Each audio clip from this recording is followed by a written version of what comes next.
Kembali saya dengan Supriyadi, presenter dari pump dan pumping system. Hari ini kita mulai training terkait dengan booster, booster pump. Seperti ini, booster pump gambarannya. Kemudian kita lihat macam-macam booster pump dan modelnya. Kita lihat yang jenis vertikal dan kontrol panel variable speed, horizontal pressure switch, ini ada pressure switch-nya. Lalu yang vertikal pressure switch, jadi ini adalah bentuknya. Jadi ada parallel pump, ada beberapa pompa yang dipasang secara alternate. Aplikasi, seluruh aplikasi baik di building maupun di commercial building, industrial maupun di irigasi, semua membutuhkan booster pump. Kita lanjut. Kemudian apa yang menjadi keinginan kalau kita ambil contoh adalah di apartemen, commercial building, apakah itu school, apakah hospital, rumah sakit. Umumnya desain di Indonesia menggunakan booster ditaruh di roof. Kemudian dia gravitasi untuk beberapa lantai, sisanya dia menggunakan gravitasi. Dan ini booster pump hampir di seluruh gedung memang mutlak ada, karena dipakai untuk menambah tekanan di kran. Kemudian beberapa contoh yang lain adalah di irigasi, contohnya inilah irigasi di misalnya di golf, itu untuk menyirami rumput dia menggunakan sistem pressurized system yang menggunakan booster pump dan cukup besar pompanya, dan ini bisa dikombinasikan dengan irrigation management system dari entah itu dari Toro atau Rainbird. Terus kemudian berikutnya adalah di PDAM, di water utility untuk ketersediaan air di suatu perkotaan. Biasanya pompanya lebih besar, tetap paralel boosternya seperti ini. Ada kontrol panel untuk mengairi atau mensuplai air di satu perkotaan dari satu tempat ke tempat yang lainnya. Reason mengapa harus booster pump, kita bisa lihat dari presentasi ini, gambarannya. Why booster pump? Karena kita paham dan kita tahu bahwa kebutuhan air di suatu tempat itu tidaklah konstan, seperti ini. Tergantung jam-jam yang ada, maka kebutuhan air akan naik turun berdasarkan kebutuhan dari building atau office atau irigasi atau yang lainnya. Kapan pompa 1 jalan, pompa 2, 3 atau bahkan 4 jalan, ini tergantung daripada demand. Kita bisa lihat 1 pompa jalan, 2 pompa jalan, yang ini 3 pompa dan seterusnya. Ini mencerminkan kebutuhan yang berubah-ubah, sehingga mau tidak mau menggunakan parallel pump atau booster pump adalah solusi. Kemudian kita lihat beberapa hal terkait dengan flow dan time atau waktu yang dipergunakan, dari keseharian tadi sudah kita jelaskan. Pagi hari kebutuhannya naik turun, menjelang pagi nanti matahari mulai terbit di antara jam 6, 7, 8 ini, maka orang mulai mandi pada puncaknya.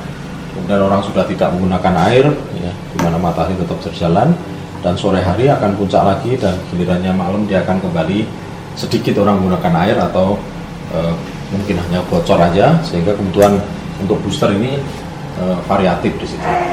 Terus kemudian kita bisa lihat ada satu pertanyaan, kenapa harus memakai booster system? Mengapa? Jawabannya adalah ini, berikut ini jawabannya. Atau pertanyaan yang kedua, mengapa tidak satu pompa aja yang jalan?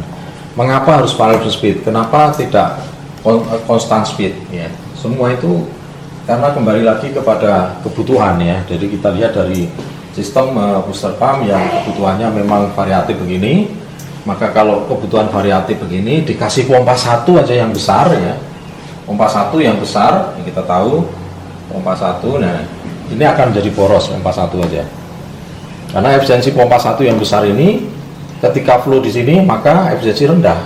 Ketika flow di sini efisiensi juga rendah. Tapi kalau menggunakan booster, ketika flow di sini efisiensi lebih tinggi. Di sini tinggi, di sini pun tinggi. Jadi itu juga salah satu kehematan dari listrik yang digunakan, bahwa booster pump ini menjadi lebih hemat, Jadi kita ilustrasikan di sini bahwa ini adalah 1 pompa running, 2 pompa running, 3 pompa running.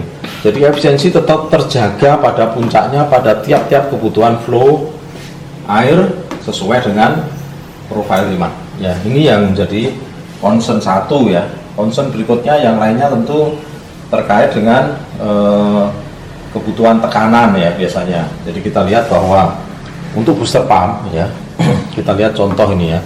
Ketika running pompa yang besar ini, maka ada perbedaan 27% efisiensi. Running pada flow ini ada 10% perbedaan. Jadi ini sangat signifikan ya ketika kita bekerja dengan parallel pump atau menggunakan single pump yang besar ya. Di samping itu tekanan akan konstan, 1 titik, 2 titik, 3 titik. Ini kita bisa bikin flat, konstan ya. Artinya di shower, orang mandi, panas dingin tidak berubah-ubah tekanan. Jadi meningkatkan kenyamanan. Jadi ada dua alasan. Yang pertama karena listrik lebih rendah, dan yang kedua adalah alasan kenyamanan, tekanan konstan. Next adalah kalau kita kita plot ya, artinya kebutuhan profil yang seperti ini tadi. Lalu saya mau pindahkan kurvanya menjadi kurva yang sebelah kanan saya. Sama 24 jam, 0 sampai 24, 0 sampai 24.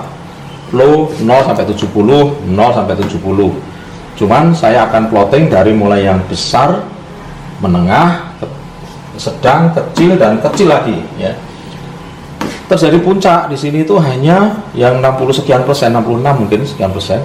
Itu hanya beberapa jam. Jadi kita cek di sini cuma 1 jam kejadiannya. Terus yang di sini, yang kebutuhan yang ini ya, yang ini juga 1 jam yang kecil ya, daerah sini juga masih. Lalu yang medium daerah sini, jadi ada 2, 3, 4, 5, 6 ya, 6 kotak, 2, 3, 4, 5 kotak ya, 5 kotak ini. Jadi ini kita plotkan 5 kotak. Lalu yang di bawah ini 2, 3, 4, 5, 6, 7, 8 kotak ya kan. 2, 3, 4, 5, 6, 7, 8, 9 kotak sebenarnya ya. Jadi kita tahu setiap kotak ini 1 jam. Artinya dari gambar ini yang paling banyak running itu ada di 10 kubik, yang paling jarang ada di 66 kubik, yang paling sedang kira-kira di 35 kubik, yang paling sedikit di sini ada 5 kubik. 2, 3, 4, 5, 6 ada 6 jam kira-kira. Jadi kita tahu kalau profil seperti ini, kalau saya kasih pompa yang kapasitas 66 pasti kebesaran, listriknya akan boros. Tapi kalau saya bagi 9 rupa, kalau running ini cukup 1 pompa yang tertentu dengan head segini, yang ini juga sama, maka lebih hemat ya. Oke, bagaimana cara kemudian saya harus menjawab ya dari pemilihan seperti ini ya. Ada satu pertanyaan di sini. Pertanyaannya adalah bagaimana kita dapatin load profile ya. Bagaimana kita bisa dapatin angka-angka ini ya. Angka ini memang kita bisa plot dari sisi kebutuhan. Jadi kalau ada sistem pemipaan booster, pumping air bersih air panas itu bisa kita pasang kilometer. Lalu kita bisa dapatin running 24 jam dari waktu ke waktu, dari peak load, kemudian medium load dan low load ya. Ini bisa kita dapatkan data ini. Next ya. Lalu kemudian dari load profile itu kita tahu, kita plot booster itu running kira-kira berapa jam. Ada yang 9 jam, ada yang 18 jam, tergantung daripada jenis penggunaan gedung itu. Standard profile ini kita asumsi aja nih 12, 35, 55, 75, 100 berapa kubik dan berapa running hours. Dari sini akan keluar pattern atau bentuk seperti ini. Jadi kita ini hanya contoh ya, sehingga kita bisa pastikan kira-kira boosternya kayak apa gitu ya. Kemudian kita pilihkan kalau misalnya booster yang seperti ini ya, bukan seperti ini, lalu pompanya gede itu yang tadi kita ulang, ini akan boros ya. Dimana kadang-kadang tekanan di sini terlalu kecil ya, tekanannya rendah segini, tapi pada waktu di sini tekanannya ketinggian. Jadi orang mandi shower air panas air dingin itu tidak pernah konstan. Dia akan kadang mendapatkan terlalu panas, kadang-kadang mendapatkan terlalu lemah tekanannya. Dan ini variasi yang tidak disukai daripada pengguna-pengguna gedung ya. Maunya kan dia konstan. Oke, next ya. Kemudian kontrolnya bagaimana? Ya, kita lihat di sisi kontrol sekarang. Kontrol ini akan macam-macam. Ada yang menggunakan pressure switch seperti ini, maka kita setting on dan setting off. Apakah ini disebut konstan? Tidak ya. Pressure switch bukan konstan ya. Dia ada fluktuasi on off. Jadi kadang-kadang ini akan terjadi hunting, pompa on, mati lagi, on, hidup, mati, tergantung besarnya tangki yang dipergunakan, tergantung jenis tangki yang dipergunakan, itu akan menentukan kualitas tekanan dan pompanya dari pompanya. Terus kemudian kalau yang pakai variable speed mungkin yang paralel ya, kita bisa lihatin di sini. Ya, ini hanya ilustrasi, maka ini ada gambar pompa, ada 3 pompa. Ini ada gambar check valve, dan ini ada isolating valve, gate valve atau globe valve, whatever. Kemudian ada tangki, pressure gate, dan ini pressure transmitter. Jadi ini ada mikroprosesor yang akan memerintahkan VSD untuk mengontrol kerja pompa berdasarkan inputan dari pressure transmitter. Ini kurang lebih cara kerjanya ya. Oke, next kita lihat gambar layoutnya seperti ini. Ya, ini ada pompa, VSD, dan kontrol mikroprosesor, display, suction manifold, discharge manifold. Ya, oke. Lanjut, kemudian kita bisa lihat di sini. Seandainya running cuman flow tertentu segini, maka ada dua pompa running dengan RPM yang kecil kira-kira 70%. Kalau dia naik, bisa naik sampai 90%. Kan dia bekerja pompa berdasarkan garis biru ini, yang lurus ini. Mau di sini, mau di sini, mau di sini, RPM akan menyesuaikan dari pompanya masing-masing. Kadang-kadang bisa running 3, contohnya running 2, ini running 2 tapi RPM kecil ya, gitu. Karena kita mengacu pada constant pressure dan juga sistem kontrol menggunakan closed loop. Closed loop itu artinya menggunakan pressure transmitter, kembali lagi ke mikroprosesor, mikroprosesor ke motor, ke VSD ke motor, kemudian menghasilkan tekanan lagi ke sistemnya. Jadi inilah yang disebut closed loop. Kemudian kalau kita mengacu pada contoh ya seperti ini ya, ini contoh ya. Jika malam hari pada low flow, maka hanya pompa ini kecil, pompa running karena kebutuhan sangat kecil, tekanan juga rendah, pompa running dengan RPM cuma 65%. Next sama juga ya, kita bisa lihat 0 mati, nggak hidup. Next ya, kita lihat di sini ada kebutuhan menengah, maka dua pompa running ya 85%.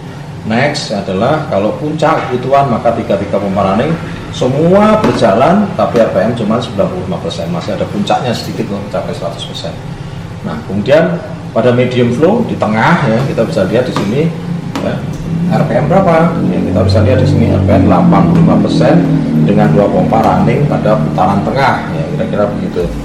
Nah, inilah cara kerja, dan nanti pompa ini akan sequence ya. Ketika dia ada kesempatan running, mungkin running ini, pada kesempatan berikutnya akan running ini, pada kesempatan berikutnya running ini, backup ini, dan backup ini. Ini namanya parallel alternate atau sequence, bergantian.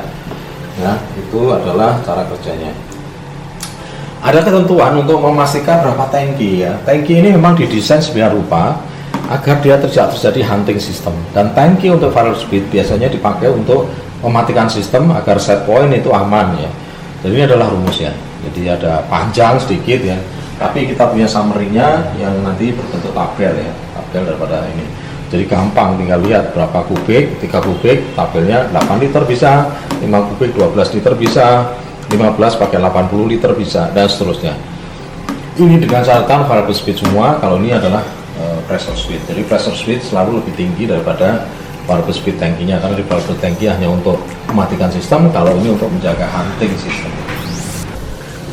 Oke, coba kita bahas kembali terkait dengan pressure boosting system ya, selectionnya bagaimana.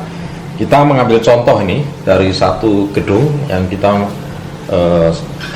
kita split menjadi 3 zona ya, zona 1, 2, 3. Zona 1 untuk low pressure, zona 2 untuk medium, dan zona 3 untuk high pressure ya. Kemudian kita lihat dari selection ini mesti memenuhi requirement ya. Requirement dia bahwa di ujung shower itu kurang lebih 2,5 sampai 5 bar. Ini penting karena untuk memastikan bahwa tekanan di ujung shower itu memang harus konstan ya. Kemudian untuk lantai, beberapa lantai ada beberapa yang 2 sampai 4,5 dan lain-lain. Ini adalah permintaan-permintaan yang kita diskusikan dengan pemilik ya. Kemudian hal yang mungkin kita pertimbangkan yang lain adalah running cost ya, seminimal mungkin. Kemudian yang ketiga adalah memang kita harus perhatikan penggunaan ruangannya, untuk apakah ini contoh lantai 0 sampai lantai 3 itu adalah area kitchen, laundry, dan lobby. Lantai 49 itu adalah ruangan untuk kamar-kamar, dan berikutnya yang 10-15 juga ruangan untuk kamar-kamar ya. Lanjut, kemudian kita masuk ke beberapa standarisasi yang dikeluarkan oleh DS 442 dan DS 439. Ini terkait dengan standar penggunaan air di beberapa area commercial building, antara lain adalah residential, office building, shopping center, supermall, hotel, dan rumah sakit maupun sekolah.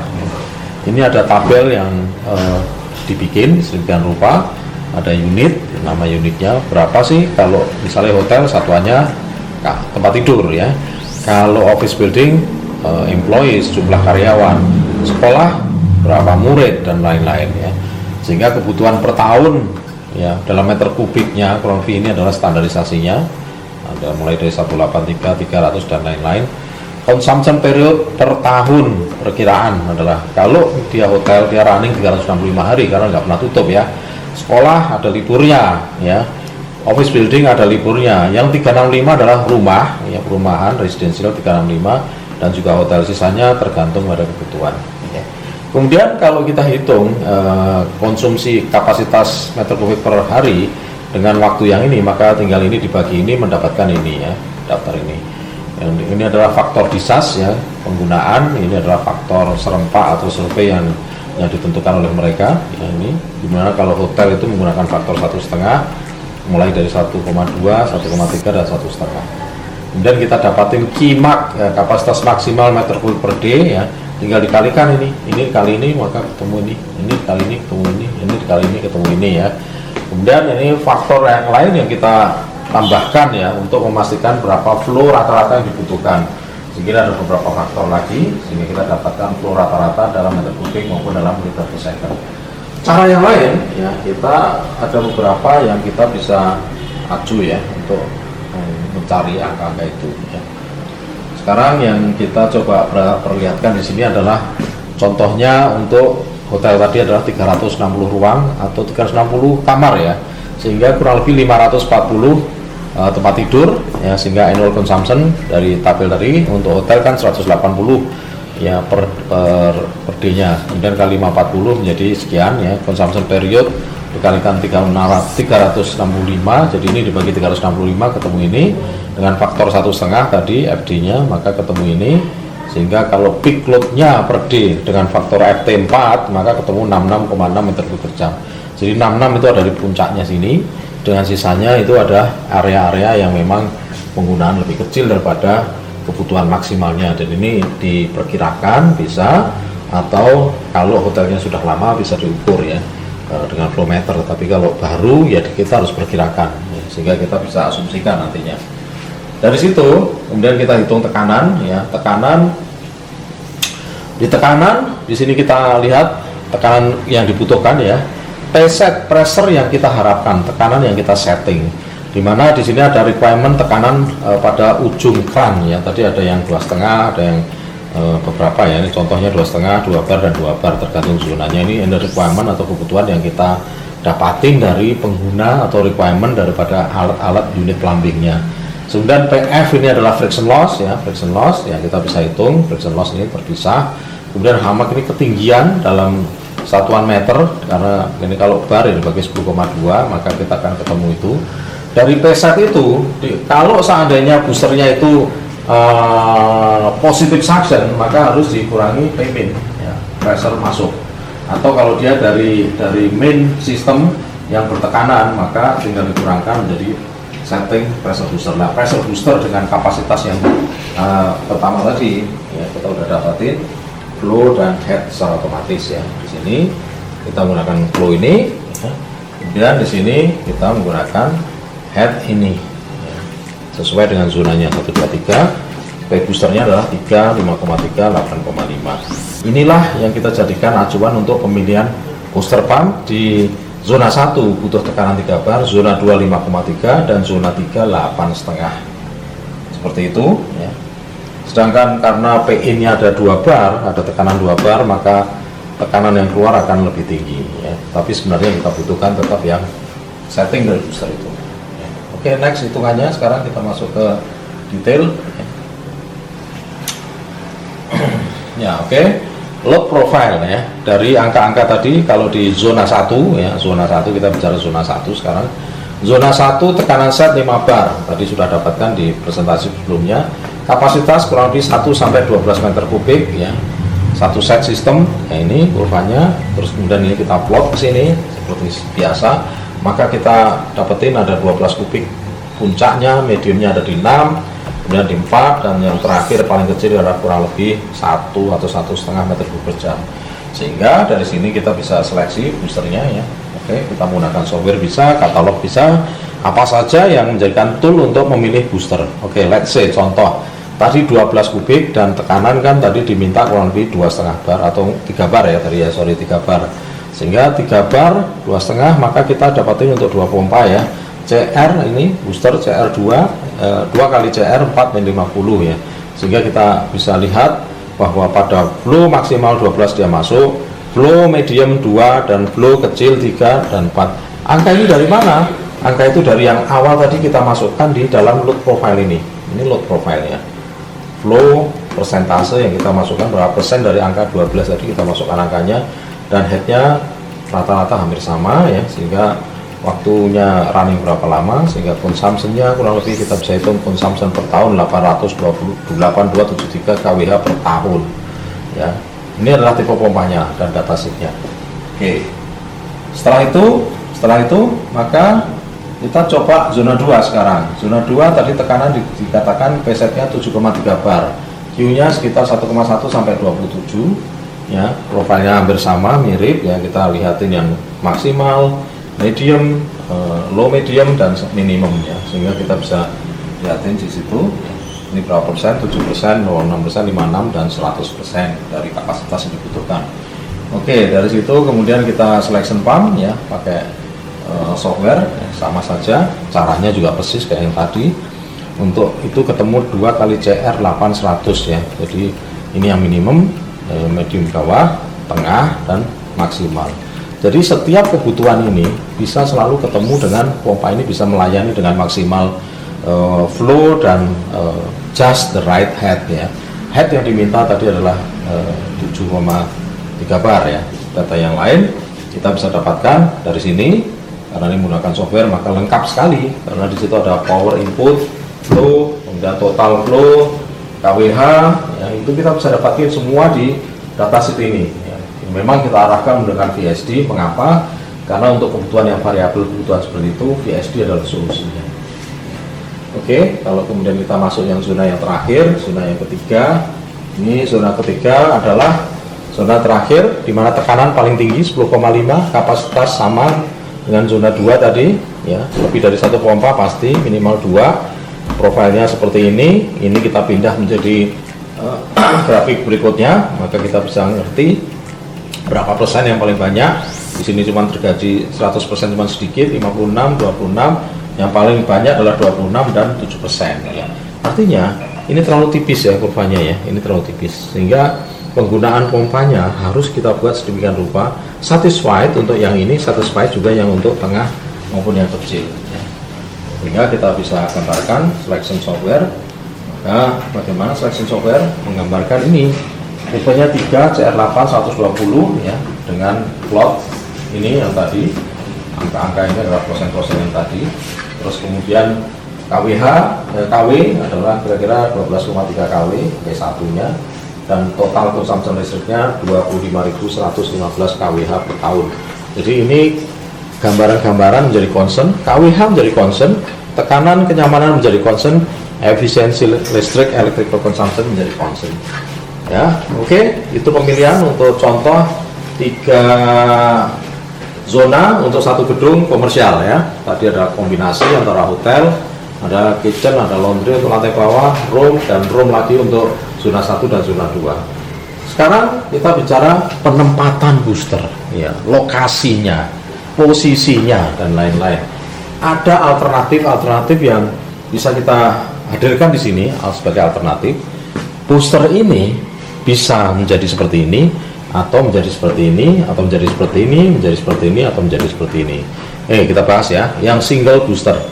Kalau gedungnya tinggi ya, di model seperti ini akan tidak sama tekanan, sulit sekali mendapatkan tekanan yang rata antara puncak sama bawah, karena secara alamiah memang ada perbedaan ketinggian yang sangat signifikan. Tapi kalau gedungnya nggak terlalu tinggi, maka ini cocok sekali ya, seperti ini. Keuntungannya yang lain, memang sistem seperti ini tidak membebani struktur. Jadi struktur sipil bangunan itu lebih tipis, lebih ringan ya, karena menggunakan seperti ini. Ini zona yang tadi kita bahas adalah contoh zona. Ini memang memperkecil ya, meningkatkan kenyamanan dan memperkecil kilowatt consumption electricity. Yang sistem zona divided by zona 1, 2, 3 seperti yang tadi kita contohkan. Atau yang paling common di Indonesia, para konsultan dengan alasan tertentu dia lebih senang yang seperti ini, mendesain seperti ini. Atau pompa di bawah, kemudian gravity transfer ke atas, lift pump yang taruh torrent atau big tank on the top, on the roof. Kemudian setelah itu ada booster untuk melayani pressurized di lantai atas, 3, 4 atau 5 lantai di atas, dari atas. Karena tekanan memang kurang, di sini booster berfungsi. Apa kekurangan dan kelebihan? Kekurangannya memang struktur ini jadi lebih berat, biaya instalasi lebih mahal untuk booster semacam ini. Yang kedua, tekanan yang di sini bisa over pressure, sehingga mau nggak mau harus dipasang PRV. Nah ini kan energi, jadi listrik yang dibuang ini, tapi harus direm dengan sangat terpaksa, sehingga dari sisi konsumsi listrik tidaklah baik. Apa keuntungan kelebihannya? Kelebihannya sistem seperti ini adalah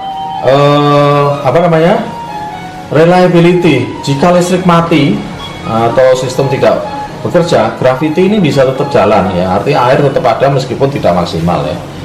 Yang keempat ya, intermediate breaking tank. Jadi ditaruh beberapa tangki pada level-level tertentu. Ini di Indonesia tidak common, saya terus terang belum pernah melihat sistem seperti ini. Tapi bisa dipastikan bahwa sistem ini sebenarnya lebih hemat ya secara electricity cost ya. Karena memang tidak terlalu banyak yang kita lakukan, tapi investasi barangkali lebih tinggi karena memang harus invest pompa lebih banyak daripada yang lainnya. Sedangkan yang ini ya bisa saja ini adalah discharge langsung pipe secara seri. Problem dari ini memang ada, ini bisa kena bubble, udara terjebak, pompa berikutnya bisa masalah ya, atau pompa yang berikutnya masalah, tekanan tidak sampai. Jadi ini adalah pilihan-pilihan skenario booster. Nah sekarang kalau kita lihat yang namanya LCC. Karena setiap pemilihan kita mesti link karena apa yang disebut LCC, life cycle cost ya. LCC ini menjumlahkan seluruh cost biaya yang muncul dari pompa yang kita pilih atau sistem instalasi yang kita pilih, dari mulai membeli, mendesain, menginstalasi, mengoperasikan, maintenance sampai kepada pada waktu rusak harus di-disposal. Nah ini LCC yang paling rendah itulah sebenarnya yang dipilih ya kan. Nah, walaupun pada dasarnya apa sih yang menjadi concern paling utama yang di LCC ini adalah electricity cost ya. Electricity cost ini adalah paling besar yang dikonsum oleh sebuah unit mesin mechanical ya. Terus kemudian berikutnya adalah maintenance, berikutnya lagi adalah investment cost ya. Oke, coba kita bandingkan dari yang tadi kita evaluasi ya, dari single booster, zona divided by zona, roof tank, series, breaking tank, dan direct sistem seperti itu. Secara LCC ternyata mana yang lebih rendah? Oke, yang lebih rendah ini ya, menggunakan direct tapi risikonya besar. Yang kedua ini menggunakan breaking tank, investnya tinggi karena untuk membeli banyak booster di beberapa lantai. Justru yang dipilih konsultan pada umumnya di Indonesia ini yang model seperti ini, justru LCC-nya itu yang terburuk, tertinggi di dalam pemilihannya, tertinggi dalam operasionalnya, tertinggi di dalam investasinya. Nah ini yang sebenarnya hendak kita rubah ya konsepnya ya, apakah menggunakan yang single booster kalau dia pendek atau divided by zone yang lebih acceptable dari sisi cost ya, untuk running let's say 20 tahun ya. Oke. Lainnya adalah tabel yang lebih detail terkait dengan ini, detailnya maksudnya dari LCC tadi, energy cost, maintenance cost, ya kan, maintenance cost, industrial cost dan lain-lain. Nah ini jumlahnya. Jadi tetap ini yang terbagus menggunakan direct koneksi series begini, breaking tank yang kedua, berikutnya adalah yang ini yang menggunakan divided by zone, dan selanjutnya adalah pakai booster ini, dan yang terakhir adalah menggunakan roof tank. Oke, itu kira-kira konsep dan cara pemilihan dari booster yang kita harapkan memberikan gambaran kepada Bapak dan Ibu sekalian, sahabat TPA ya, supaya memahami konsep booster ya. Di dalam prakteknya saya juga memberikan beberapa materi terkait dengan operasional dan selection yang lebih detail pada saat pompa booster berjalan itu di YouTube kami yang lain ya. Kemudian ada microprocessor. Ini microprocessor ini penting banget ya, karena dia menjadi brain atau otaknya kapan si pompa itu running, kapan si driver jadi menjadi loop system dengan pressure transmitter dan VSD dan motor. Dan ini ada macam-macam ya, ada yang simple, ada yang advance. Contohnya ini adalah simple karena kita hanya mengeset salah satu PV ya, setting pressure di sini yang menggunakan scroll up scroll down on, kemudian scroll up scroll down, dan ini value yang di running ketika running, sehingga kita bandingkan biasanya antara PV dan SV ini selalu sama, dan pompa ini akan running menyesuaikan constant pressure dari sistem. Tidak banyak option karena sistem ini adalah sistem constant pressure, bisa 2 bisa 3 ya sistemnya, itu yang pada umumnya dilakukan untuk ini. Jadi nggak banyak opsi sebenarnya, maksimal 3, nggak bisa lebih daripada itu. Kelebihan yang lain memang ini adalah kelebihan control system ya, ketika menggunakan E-system maka ini adalah runningnya, ampere-nya ini kecil kemudian menjadi konstan, dan dia akan bersama-sama menaikkan RPM up and down ya. Ini salah satu otomatisasi yang disebut automatic cascading. Dan cascade ini juga bisa dikombinasi kalau dia IPAM, artinya seluruhnya variable speed, maka ini akan menjadi lebih smooth, jadi tidak ada hentakan pressure di grafik ini, jadi sangat baik dan mulus ya, smooth. Stock function overflow dan lain-lain ini bisa dibatasi dengan tangki ya, diaphragm tank itu, tangki yang kita pasang itu sebenarnya di sini fungsinya, yaitu mematikan sistem dengan bandwidth on off kira-kira 5% daripada setting pressure, sehingga sistem booster ini bisa mati totally. Tanpa tangki otomatis tidak bisa mati ya, karena tidak bisa menaikkan tekanan sebesar 5% minimal. Kemudian lainnya adalah detection of low flow, misalnya boosting mode, monitoring, consumption, dan pre-standard setup, dan macam-macam. Ini energy saving, medium, setupnya bisa macam-macam kita pilih daripada apa yang kita mau dari keinginan kita dari kontrol panel itu yang ada. Oke, kemudian yang lain saya rasa oke. Ini adalah ilustrasi ketika automation parallel alternate ya, running 1, kalau dia mati kemudian running kedua, kalau dia mati di backup lagi running dan seterusnya. Jadi ini parallel alternate, change over, bergantian secara umur ya. Jadi umur daripada kontrol ini, sistem kontrol begini, pompanya akan mendapatkan lifetime yang sama ya. Jadi tidak ada yang kena beban kelebihan dari satu dan lainnya. Oke, ini change over 24 hours ya, automatic change ya. Jadi itulah yang barusan kita sampaikan terkait dengan booster ya, mudah-mudahan membantu Bapak Ibu sekalian, sahabat training TBA. Mohon ya di-subscribe ya, agar kami bisa selalu menciptakan atau membuat konten-konten yang lebih kreatif terkait dengan chiller, sistem pemompaan dan sistem pemompaan. Terima kasih. Assalamualaikum warahmatullahi wabarakatuh.